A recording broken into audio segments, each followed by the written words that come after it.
feel like Disney should make like their own version of Space Jam, but it's like with Tom Brady or some shit like that. That'd be kind of cool. Space Jam 2 coming soon though. Definitely, definitely, definitely. Anyways, it's your boy Jaron Ikner here again with another live video. We don't have a name for this show or anything. This is just me on here talking to y'all about what I got going on. It's also a way for me to raise money for my film The Bond. If you look in the caption section, there's a link. If you click on that link, you'll see a pretty cool trailer that I made with my friends. We're trying to turn that trailer into a full film. In order to do that, I have to convince you all to help fund it. And so that's basically what I'm doing. Hopping on here, keeping you entertained for a couple minutes. If you're entertained enough, help a brother out. If not, fuck y'all. Whatever. Living my best life. Anywho, yeah. I'm out here chilling, smoking on some Lemon Crush. Brought to you by Jars Cannabis. I think they have a special going on where like all their weed's like cheaper. I don't know. They're not paying me to say that, so I'm not gonna go into details. But you can look it up yourself if you're in that atmosphere of life. I want to talk about a few things today. We're gonna talk about LeBron James, NBA. I'm gonna talk about Kendrick Lamar. Talk about a few things. Yeah, if you haven't donated to the bond yet, you should, because if you do, then you get a credit in the film. At the end of the movie, your name will be in the credits, and then also you'll get a copy of the film digitally. You'll probably also get like some other stuff. I just haven't figured it out yet, but probably like maybe like a merch bag. I don't know, T-shirts, posters. Got a lot of cool stuff. So, you know, yeah, you should kind of like be ready for that. Help a brother out. Hit the link. We got a whole team that's kind of coming together for this. A lot of people involved. Whole moving engine. So, you know, I appreciate everybody who's already donated so far. I think we have crossed around 2,500. It doesn't say that on the link. I'm including private donations as well. So, you know, yeah, appreciate you. Appreciate you. Let's get into this. I want to talk about the NBA. Best Screenplay of the Year.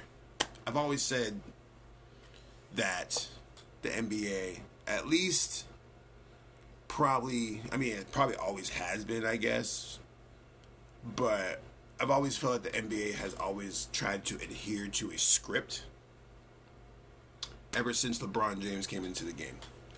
Particularly when LeBron James made the decision and went to the Heat, that's when we started to see the NBA kind of have a lot more influence in terms of how these games are ran.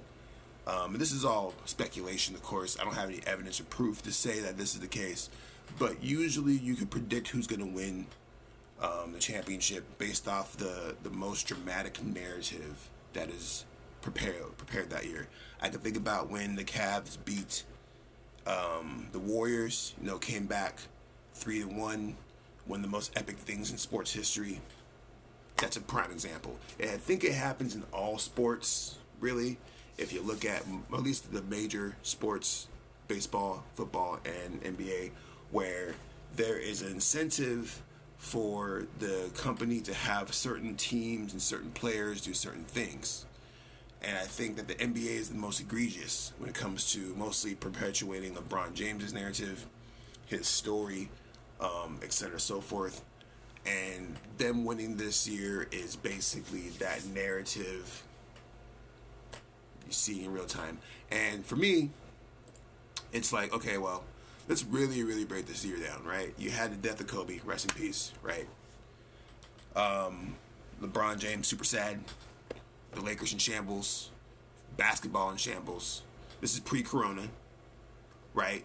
And the narrative was that basically now that Kobe's dead, LeBron's supposed to take the Lakers, put them on his back, and basically carry the Lakers to a new dynasty, yada, yada, yada. That's the narrative that was basically written by the NBA. Corona hits, pow. Now, honestly, dead ass, I don't think we necessarily should have did the whole bubble thing, even though I thought the bubble thing was pretty awesome in the grand scheme of things. I don't think it was necessary. And what I mean is that, like, and I said this in the post on Facebook, where like I think we just have bigger things to worry about right now.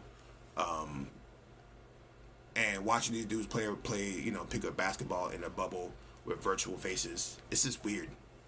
I would much rather have, because honestly, even though I've said that I'm a big fan of the bubble, because I think it really lets players play at their best, because you don't have the pressure of traveling and the home field advantage and all this stuff. I definitely also think, in hindsight, that my statement is kind of wrong. That home court advantage, going in, having the crowd yell for you or against you, the traveling, going back and forth between the two cities, the jet lag, all these things kind of play into like what it means to be like in champion mode. So when you stick all these dudes in a bubble, right, it's kind of like, the narrative is so much more controlled because you don't have these outside factors. You're inserting the referees that you want to insert into it. They had this whole play-in thing where it was like, the top whatever teams have a chance to play into the finals.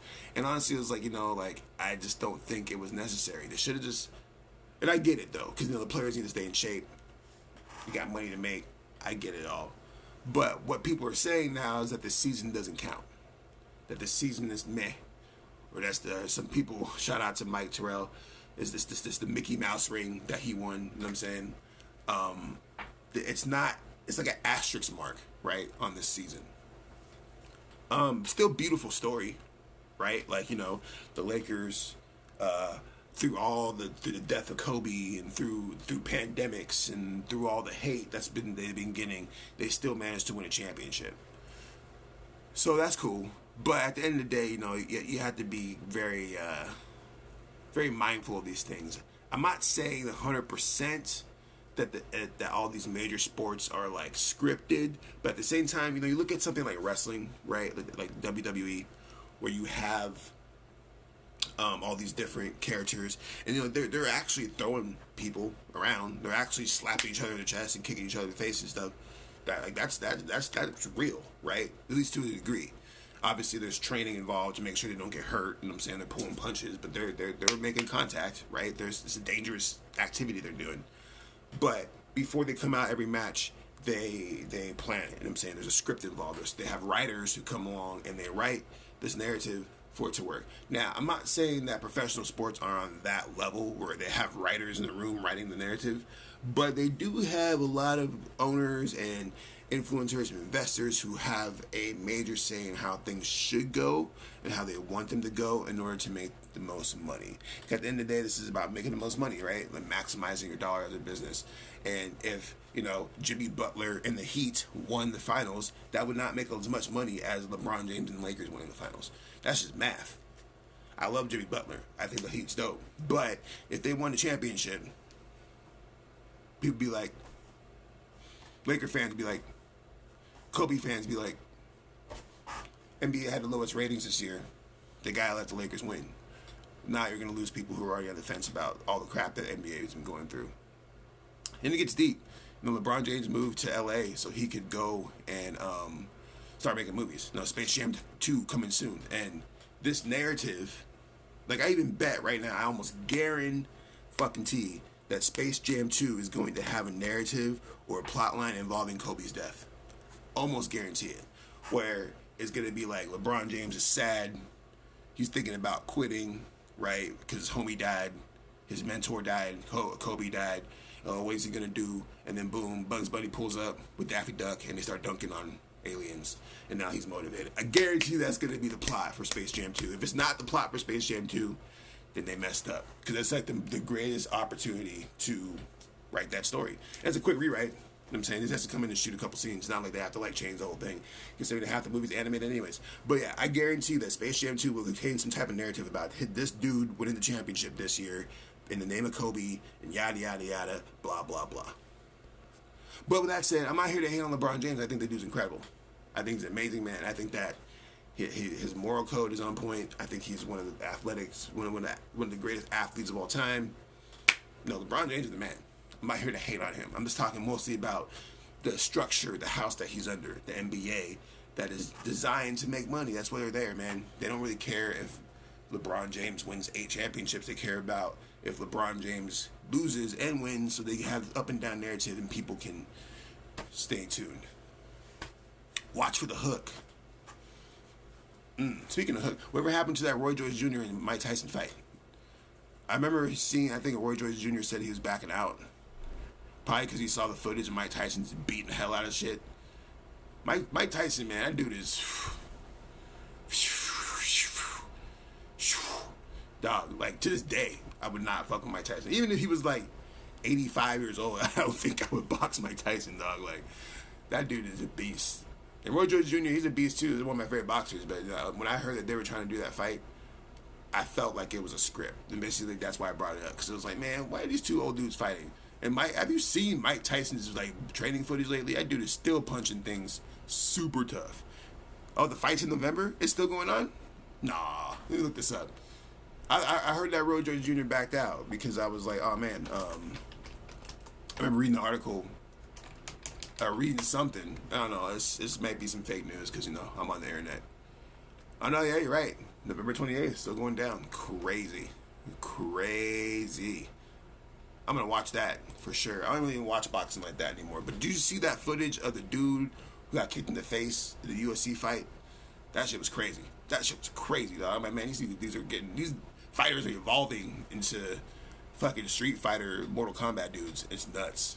It is nuts. So, anyways, I want to talk about my dude, one of my favorite rappers in recent years, Kendrick Duckworth Lamar. That's his middle name, right? Something like that. I think his first name is Duckworth. I don't know why I'm talking about it too much, but Kendrick Lamar. You know, he was supposed... Yeah, his last name is Duckworth. Kendrick Lamar Duckworth is his name. I digress. He was supposed to come pretty hard this year. The rumor was that he was supposed to basically be separating from TDE. He was going to roll out a brand new label called PG Lang, which included dudes like Baby Keem, etc. and so forth. He had dropped a website. There was like a teaser video. There was a whole engine that was about to happen, basically, involving Kendrick Lamar. And then the Rona hit, and then he went ghost. He was just gone. Just disappeared. The whole label actually disappeared. Kind of wild. I understand that. I think I talked about this in another video. But, yeah, Kendrick Lamar, as one of the most reveled and acclaimed rappers of our time, basically disappeared. The thing about this is that, you know, everything that's going on right now with, you know, protests, Black Lives Matter, wild-ass presidents and presidential candidates and yada, yada, yada, is like we need Kendrick Lamar probably more than any other artist right now, lyrically speaking, because he's one of the few that taps into that narrative. J. Cole does his thing too, but J. Cole is also kind of boring. Sorry, J. Cole fans. But, like, I think of Drake, right? Like, Drake, you know, Drake's gonna Drake. Drake's gonna be draking it up. He's gonna be doing what Drake does. But it's like... And part of it, too, is the fact that Drake is not from America, which bothers me a lot, because it's like, arguably, if you want to talk about cultural appropriation and things like that, culturally speaking, Drake kind of is one of the worst. This dude hops all over the world and steals sounds from everybody. We've heard Drake rap over Caribbean tropical twerk beats. We've heard him rap over UK grime beats. We've heard him rap over freaking African drums. Like, this dude has rapped over everything. And the idea with that is that he is a everyman type of rapper. But the one thing that Drake hasn't done is talk about the problems in America. Nor should he, right? Because he's not an American rapper. That's right? That's where it gets kind of weird. But it'd be cool to have Drake come out and speak on some BLM shit, right? It'd be cool if Drake came out and, like, co-sign a candidate, right? Like, we need his voice because he's so powerful, but we're not going to get it. So when I look at someone like, you know, Kendrick Lamar, whose album To Pimp a Butterfly is like being studied and dissected in classes and colleges and around the country and shit. Like, this dude has a voice that people listen to and gravitate to that he could shift. So it was a little disappointing to hear that he went kind of quiet over the last 6 or 7 months. Actually, I mean, he hasn't dropped an album in a couple years, but he went ghost. Like, we haven't heard a single drop from Kendrick Lamar until recently, when rumors rose that he was trying to leave TDE. Punch came out and was like, nah. And then Kendrick Lamar leaked the video of him talking about it. And to me, that's Kendrick entering the chat.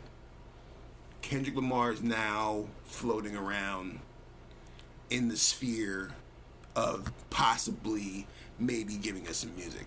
And I think at this point there's a lot of pressure because, you know, of all the things I just said. You know, this dude, like, I'm looking for, like, he can't come out with no bullshit, basically. Like, he can't come out, he can't drop Humble, right? He could, but it'd be like, man, I don't know. I think I'd be disappointed if he came out with something like that. I think he has to go back to that To Pimp a Butterfly type of music because of the fact that we need that guidance spiritually right now. I mean, unless J. Cole decides to give it to us. But J. Cole's also trying to run a whole ass label. He has multiple artists to worry about. He's trying to walk that line between mainstream artists. His boss is Jay-Z. So there's a lot to deal with there. Kendrick, he's his own man. And if he decides to pop off with PG Lang and start his own label, I think the world would love that shit right now. I think that, honestly, that's kind of what needs to happen. Is that this dude kind of needs to step up into a role of controlling the shifting and molding the narrative in the next generation. It's always interesting because I think about how Drake got super salty about the fact that he wasn't considered to be artist of the year, or artist of the last decade, right? The last 10 years or whatever. And arguably, you know, maybe he should have been, at least numbers wise, because of the fact that, you know, Drake fucking killed it the last 10 years. Definitely. Can't argue that. Numbers are there. He did his damn fucking thing. But they give the award to Taylor Swift. And when you think about this, it's like, yeah, because Taylor Swift actually stepped outside the box and did some wild shit outside of just making music. This girl was doing like Netflix documentaries and like Netflix movies. She's spoken on political issues before. You know what I'm saying? She had beef with Kanye and like kind of like clapped back at that dude. Like, it's pretty impressive when you look at what Taylor Swift did as a person, which is why Artist of the Year or Decade makes more sense for her. And she also sold more records. But you look at someone like Drake, who's just over here hopping on different brands and cultures. I don't even really know what Drake stands for, like, at all. It's kind of weird when you really think about it. Like, what does Drake stand for as an artist? Is it Black Lives? Is it, like, does he want to see his child that we don't even barely fucking see or know about? The only time we really see it is when his baby mom posts on Instagram. Is he trying to be a good dad? Like, who is Drake trying to be? And as much as I love Drake's music, I don't think that's ever been clear to me in his entire career. It seems like he just wants to be big and famous, which is fine. But when I look at someone like Kendrick, who has a very clear voice and is very in tune with his energy and exuding that to the world, Kendrick always has a message when he speaks. And with that in mind, it's like Kendrick could be priming himself to be the artist of the next decade. And that's what I really hope, like, deep down in my gut, is I hope that Kendrick Lamar, like, just kills it for the next 10 years. And we get 5 Kendrick Lamar albums, and all of them are classics, and all of them are dope. And his label winds up being, like, Shady Records and O2 type of energy. Maybe more successful than Shady Records and O2. That's a different conversation. But I feel like, yeah, man, Kendrick has entered the chat. You see his little message popped up on your messenger. He's in the chat room. I'm just hoping he says something. I hope he says something before the election too, honestly, because, you know, right now, like, election's in 3 weeks. Yeah, 3 weeks we got election, which is wild. It's gonna get crazy. It'd be really sad if we didn't get Kendrick's say on this before the election. At this point, that's a coin toss if that happens or not. But I would truly love to get a Kendrick Lamar single. a free verse, a freestyle, a tweet, a fucking screenshot of his album track with something that just tells us that he's out here and he's about to do some shit. But I mean, I'm not gonna fault the man for it. I get it. He had a kid recently. I think last year he had a kid. And I was talking to homie Joey about this today, about how, you know, those kids, man, they change your life. They change your perspective on the world. And someone like Kendrick Lamar, who is an accomplished Pulitzer Prize winning, Grammy Award winning artist, he doesn't need to come back, right? Like there's no pressure for him to come back, other than the pressure he has internally. Like, yeah, we all could. He could never come back again, right? He would still be considered one of the greatest rappers of all time. And he has a family now, but you know, he's also still young. I think he's a little bit younger than me, so it's like there's still the passion, the desire to be greater than what you are, right? So I don't know. We will see. We will see. I'm praying for it, but I think personally we will get some type of Kendrick Lamar music before the end of the year, before New Year's Day or whatever.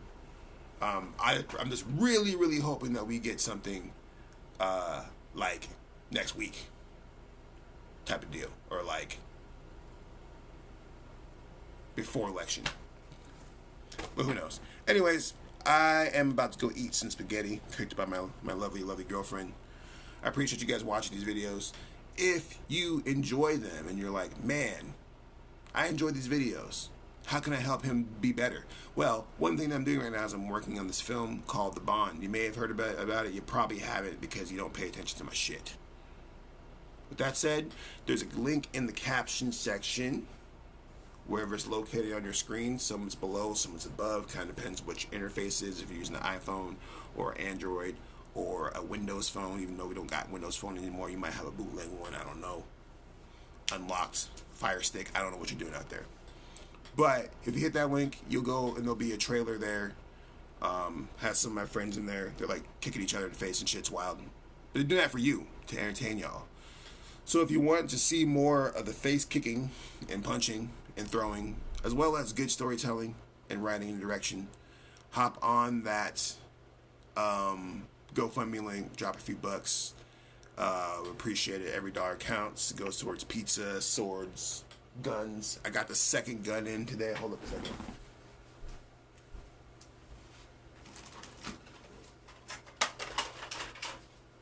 So now I'm pulling up on niggas like,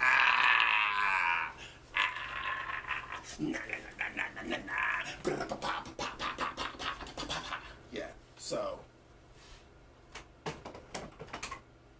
I also got this shit. Yeah. Oh, nigga, what? Oh, nigga, what? I'm trapping you. Yeah, so also got cool stuff like vests, action vests. It's not an action vest. It's like it's a sex vest, but we're still gonna use it. And then I got all kinds of stuff. So that's where your money is going. I got mad comments that just popped up right now. Okay, hold up.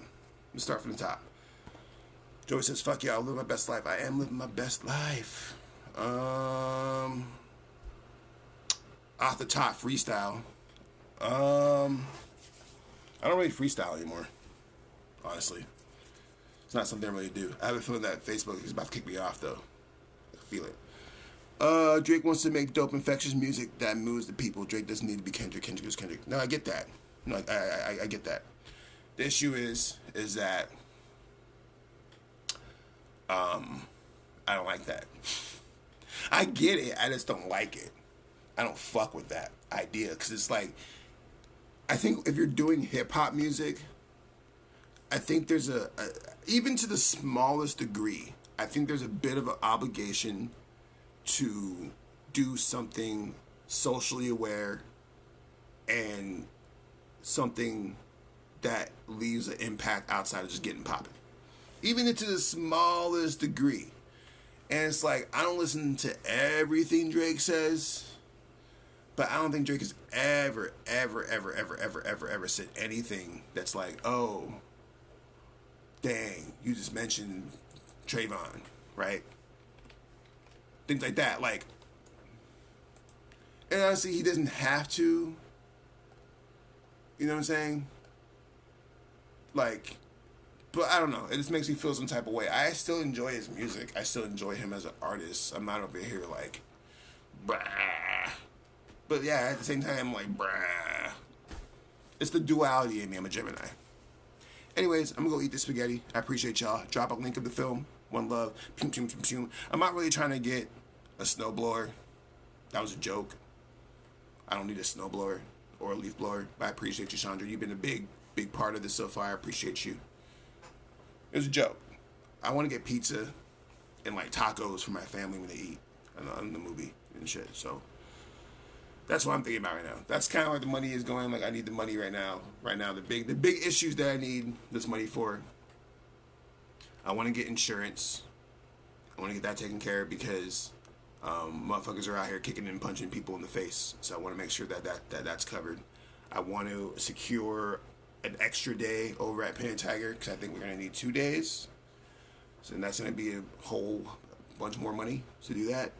I want to get food, obviously, but I want to get good food. I'm not trying to just get like chips and snacks. I want to get like, you know, food that people enjoy to eat. I want to get some more wardrobe for people. I need to get some more prop guns. I gotta get money to make sure that people have makeup to a degree, because I don't want your blemishes popping up. I got one right here. Shit's gross. I know how it goes. So that's where all the money's going right now. So yeah, if you drop something, we appreciate you. And you get that movie credit. You get the copy of the film. Maybe you get an invite to the premiere. Because maybe in the post-Rona world, we'll be able to do a premiere somewhere. Maybe at Film Bar. I don't know. But these are things that I am using your money for. So if you're giving money to the bond so far, I really appreciate you. I fuck with you heavy. Much love to you and yours. If you haven't, that's also cool. If you're just watching this video to be underhitting, that's also cool because you guys are motivators.